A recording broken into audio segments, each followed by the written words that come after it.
वालेकुम, this is Waqar Gaur from मज़ा marketing. इस टाइम मैं मौजूद हूँ अपने B86 प्लॉट की साइड के ऊपर। और कल हम लोगों ने इसका राफ्ट किया था। आज इसका जो राफ्ट है इसके साइड से हम लोगों ने सारी शटरिंग उतार दी है। और अगर मैं बात करूँ आपसे तो ये टैंक अगर आप देखिए, इसमें हम लोगों ने फ्रेश प्लाई यूज़ की थी। आप लोगों को ऐसा लगा होगा कि जिस तरह से हम लोग इसके ऊपर प्लास्टर कर चुके हैं, लेकिन ये बिल्कुल फ्रेश है। अब इसको कुछ नहीं छेड़ा, ये बिल्कुल साफ़ सुथरे टैंक है।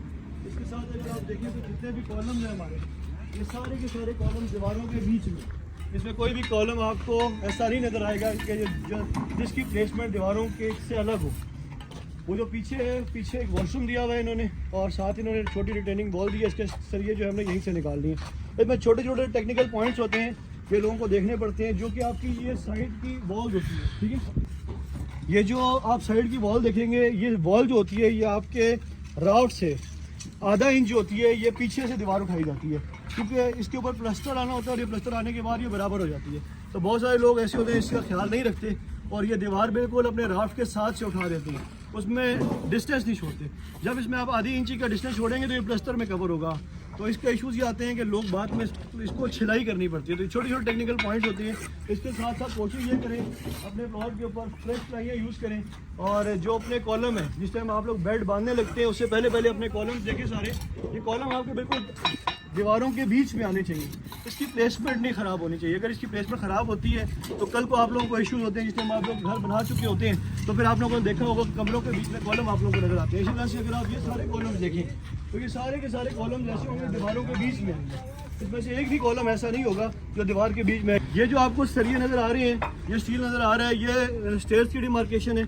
इसके साथ साथ अगर आपको ये प्लेसमेंट अलग नज़र आ रही है, ये जो ओपन टू स्काई हमारे किचन के साइड पर 2 फीट की जो हमारी स्पेस है, ठीक है, स्टेयर्स के आगे जो किचन की वेंटिलेशन के लिए, ये उसका स्टील है। इसके अलावा आपको कोई ऐसा स्टील नज़र नहीं आएगा जो कि दीवारों से जिसकी प्लेसमेंट अलग हो।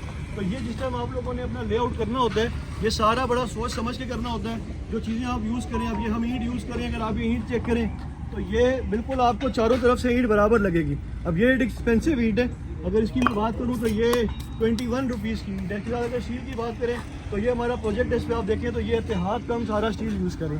तो ये कुछ चीज़ें होती हैं, जितनी आप अच्छे यूज़ करेंगे आपकी उतनी अच्छी फिनिशिंग आएगी। और जितना आप लोग ईंटें लगाने से पहले अगर आपकी ईंट जितनी मर्जी अच्छी है, अगर आपका कॉन्ट्रैक्टर इसको सही तरह तराई नहीं देता, अब हम अगर वो देखें तो हमने टैंक साथ खड़ा किया हुआ है यहाँ पे सिर्फ और सिर्फ अपनी ईंटों की तराई करने के लिए।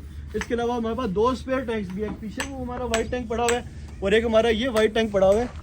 ये स्पेयर टैंक्स हैं हमारे, जो कि वाटर इसकी ईंटों की तराई के लिए हम लोगों ने रखे हुए हैं। इससे आपकी जो फिनिशिंग है ये बड़ी ज़बरदस्त निकलती है और साथ साथ जो आपकी ईंटें लगती है इसकी मजबूती बहुत ज़्यादा होती है। अगर आप ये देखें तो ये पूरी की पूरी ईंट आपको बराबर लगेगी, पूरी दीवार आपको बराबर नजर आएगी, इसके भी में कोई फ़र्क नहीं होगा। ये आप टैंक देखिए, टैंक के ऊपर कोई प्लास्टर नहीं हुआ होगा, ये शीटें सिर्फ खुली हैं और ये बिल्कुल साफ़ सुथरी टैंकी है। जैसे ही आप लोग टैंक्स बनाते हैं, इसके बाद सबसे पहला काम होता है आप लोगों ने इसके बीच में विदिन 24 आवर चिप्स करनी होती है। क्योंकि अगर आप चिप्स नहीं करेंगे, ये बेसिकली प्लाई की शटरिंग होती है, इसके बाद चिप्स इसको नहीं पकड़ती। तो ये छोटी छोटी चीज़ें ये ख्याल रखनी है आपने, इसके बीच में देर ना हो।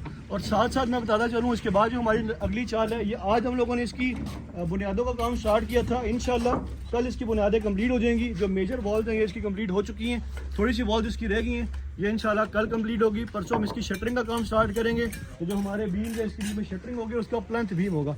और हमारी जो ट्रीटमेंट है, जो सिप्पी से बचने की जो ट्रीटमेंट है हमारी, इसके ऊपर प्लंथ बीम आएगा, इसके ऊपर हम एक रद्दा लगाएंगे। रद्दा लगाने के बाद उसके ऊपर हम DPC करेंगे। DPC करने के बाद उसके ऊपर हम मेम्ब्रेन शीट करेंगे ताकि ये ट्रिपल कोटिंग हो जाए। जो सीपीज है इसका 0.01% भी चांस ना हो आपके घर के बीच में। जब आप इस घर के ऊपर एक 25 से 1 करोड़ 40 लाख तक लगाने के लिए जा रहे हैं इसके स्ट्रक्चर के ऊपर, और उसके बाद इसके बीच में सीपेज आ जाए तो फिर ये सारे की सारी जो एफर्ट्स हैं ये ज़ाया हो जाती हैं। तो ये बहुत ज़्यादा ज़रूरी चीज़ें होती हैं, ठीक है, कि सीपेज का बहुत ज़्यादा ख्याल रखा जाए, क्योंकि ये एरिया इसमें काफ़ी सारे फिलिंग्स हैं। अब ये जो प्लॉट है ये तकरीबन 140 के राउंड में एक्चुअल एक्सपेंस का क्लोज होगा, क्योंकि इसके बीच में पाइलिंग थी।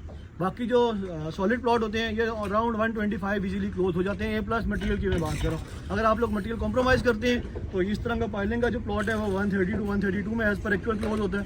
और अगर आप जो पाइलिंग और राफ्ट के अलावा घर है वो तकरीबन 115 to 118 में क्लोज होता है। तो मेरे ख्याल में जब आप इतना पैसा लगाते हैं अपने घर के ऊपर तो ये छोटी छोटी चीज़ें होती हैं, इतनी कॉस्टली नहीं होती। इसको आप लोग ऐड ऑन करें अपने घरों के बीच में। जो आपका कॉन्ट्रैक्टर है उसको कहेंगे यार ये सारी चीज़ें ऐड ऑन करें, ताकि इसका जो इफेक्ट है ये आप लोगों को आगे आएगा। आप बेशक जितनी मर्जी अच्छी फिनिशिंग कर ले, आप जितना मर्जी अच्छा पेंट कर लें, जितनी मर्जी अच्छी लकड़ी यूज़ कर लें, लेकिन आपके घर में सिपे उड़ जाती है तो उस लकड़ी का क्या फ़ायदा है, उस फिनिशिंग का क्या फ़ायदा जो आपके घर को की सारी लुक को ख़राब कर दे। तो छोटी छोटी चीज़ें हैं, इसके ऊपर फोकस करें। अगर आपको कंस्ट्रक्शन रिलेटेड कोई भी इंफॉर्मेशन चाहिए हो, आप हमसे रब्ता कर सकते हैं। हमारे नंबर नीचे मेंशन है। हमारी कंस्ट्रक्शन सर्विस लेना चाहते हो, हम अवेलेबल है एवरसी ब्लॉक के बीच में।